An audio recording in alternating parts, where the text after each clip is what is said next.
రంజాన్ పవిత్ర మాసాన్ని పురస్కరించుకొని నిర్వహించుకున్న ఇఫ్తార్ కార్యక్రమానికి సంబంధించి ఏర్పాటు చేసిన కేటీఆర్ ఫ్లెక్సీలను అధికారులు తొలగించడం తీవ్ర ఆగ్రహానికి దారితీసింది.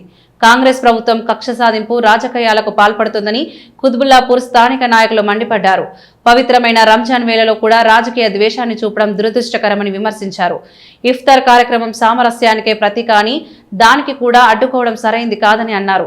కేటీఆర్ పట్ల ప్రజల్లో ఉన్న ఆదరణను చూసి ప్రభుత్వం భయపడుతుందని వ్యాఖ్యానించారు. ఫ్లెక్సీలు తొలగించడం ప్రజాస్వామ్యానికి విరుద్ధమని నాయకులు అభిప్రాయపడ్డారు.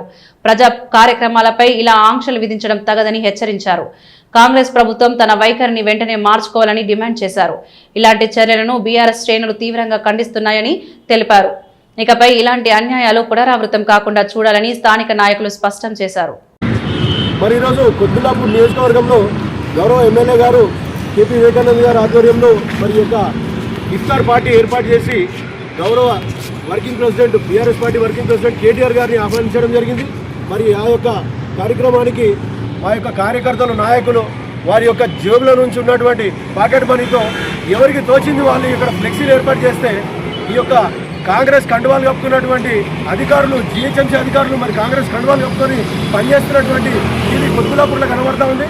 మరి వారు వచ్చేసి ఈరోజు కేటీఆర్ గారు ముఖం చూస్తే ఉచ్చబోసుకుంటున్నారు. మరి ఈరోజు చూడండి దీనికే నిదర్శనం. వారు ఫ్లెక్సీలు కనబడితే చాలు వచ్చి మొత్తం ఫ్లెక్సీలు చింపేస్తూ ఉన్నారు. అంటే కేటీఆర్ గారు ముఖం చూస్తేనే భయపడుతున్నటువంటి ఒక కాంగ్రెస్ ప్రభుత్వం మరి అధికారులు కూడా అసలు కనీసం డిస్ట్రిక్ట్గా ఈ వచ్చి ఎమ్మ నుండి మరీ ఫ్లెక్సీలు తీసేస్తున్నారు. మరి నిన్న కాంగ్రెస్ నాయకులు ఏర్పాటు చేసినటువంటి ఫ్లెక్సీలు మరి నెలల తరబడి ఉంటే మరి ఆడవండుకున్నారు ఈ అధికారులంతా. మరి ఈరోజు వచ్చేసి కేటీఆర్ గారు ముఖం కనబడితే చాలు మరి భయపడే పరిస్థితి ఏర్పడ్డది.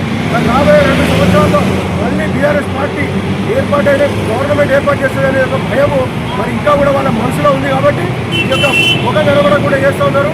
కానీ ఇది మళ్ళా పునరావృతం అయితే మాత్రం ఊరుకునేది లేదు. కార్యకర్తలు అంటే అందరం ఈ యొక్క అధికారులు ఎంట పడతాము. ఆఫీసుల్లో కూడా మిమ్మల్ని రాజేయమని చెప్పి హెచ్చరిస్తూ ఉన్నాం. జై తెలంగాణ.